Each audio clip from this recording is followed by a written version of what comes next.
William Kennedy, April 1814 to January 25, 1890, was born at Cumberland House, Saskatchewan, a son of the Hudson's Bay Company chief factor Alexander Kennedy and his English Cree wife, Agatha's Margaret Mary Bear, daughter of Philip Turner, a cartographer for the HBC.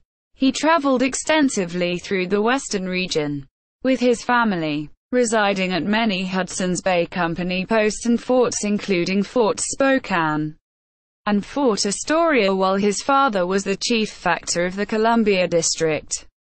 At 13, he was sent to his father's birthplace of St. Mary's Hope in the Orkney Islands for his education.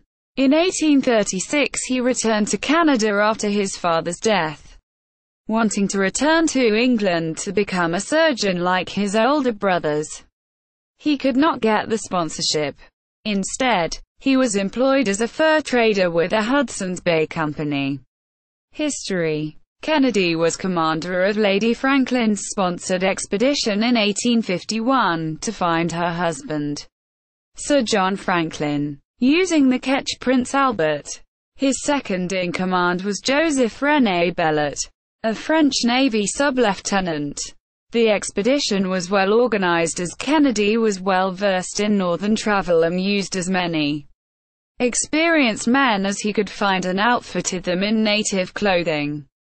While the expedition did not find Franklin, it did acquire substantial knowledge of the Canadian Arctic because of his preparedness, leadership, adapting the dress and survival techniques of the Inuit peoples, bringing a custom-made kayak for independent travel away from the ship, stopping in Greenland to purchase a dog sled team, asking the locals of the best routes and information of the area. They returned to Britain in October 1852 without losing any men and recorded the flora, fauna and cartography of the area, the first for any Arctic exploration to that date. Lady Franklin placed Kennedy in charge of her auxiliary steamship Isabel to search the Arctic via the Bering Straits early in 1853. However, most of the crew, including his sailing master Robert Great, mutinied at Valparaiso in August, claiming the vessel was too small for her mission. After 2 years trading around the South American coast while trying to find another crew willing to sail to the Arctic, he gave up and returned the Isabel to England in 1855. After returning to England, Captain Kennedy wrote a book about his expedition, earning further acclaim and public recognition. The British Historical Society invited him to present his drawings and findings to its members. Upon his return to Canada in 1856, he became active in establishing a mail service between Toronto and the Red River settlement. Before and after the Lady Franklin expedition, Kennedy wrote several open letters to the Globe newspaper, which were printed and received a great deal of attention. These letters questioned the leaders of Upper and Lower Canada for enabling the Hudson's Bay Company, HBC, to govern Rupert's Land when they didn't have the legal authority.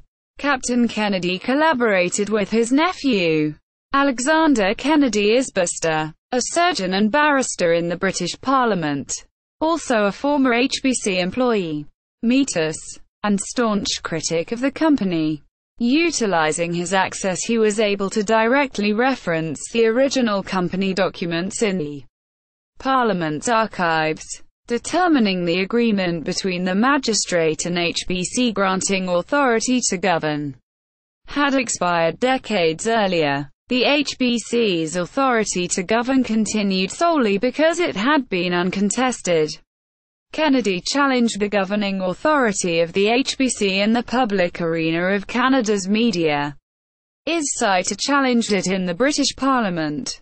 Isbister hand-delivered petitions from the residents of Rupert's Land and represented their requests to self-govern twice on the floor of the British Parliament.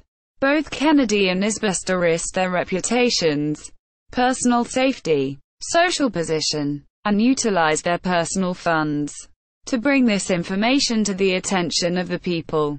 After a decade of petitioning, campaigning, and soliciting the British upper class for support, the Parliament relented, choosing to restructure instead of granting self-government.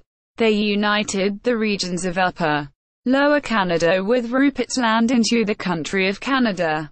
To this day, the second petition presented by Isbuster resides in the National Gallery. By 1860, Captain Kennedy settled at his family home in the Red River settlement with his wife, Eleanor Cripps, friend of Lady Franklin. During this period he operated a store with his brother George, eventually becoming active in the community as a magistrate and member of the Board of Education of Manitoba. Invited to present his Arctic findings at the first scientific address of the newly formed Historical and Scientific Society of Manitoba, 1879. By the 1880s, his niece's husband, John Norkie, the Premier of Manitoba, recruited Captain Kennedy to be an active voice for the development of a railway from Winnipeg to Churchill, an important line in the quest to break the CPR Railway's supply chain monopoly over the region. He died before the line could be completed. During the Riel Rebellion, bedridden and crippled with arthritis, Captain Kennedy volunteered to act as negotiator, meeting privately with the rebel leader.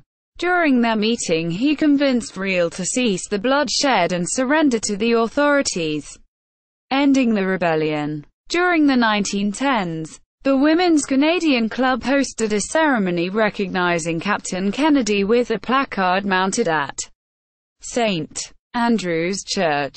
The inscription reads, "To William Kennedy, Arctic Explorer," by Sir Ernest Shackleton, the famous Antarctic explorer. Quote, during the 1860s, Kennedy rebuilt his family home at Red River in the River Stone style, naming it the Maples.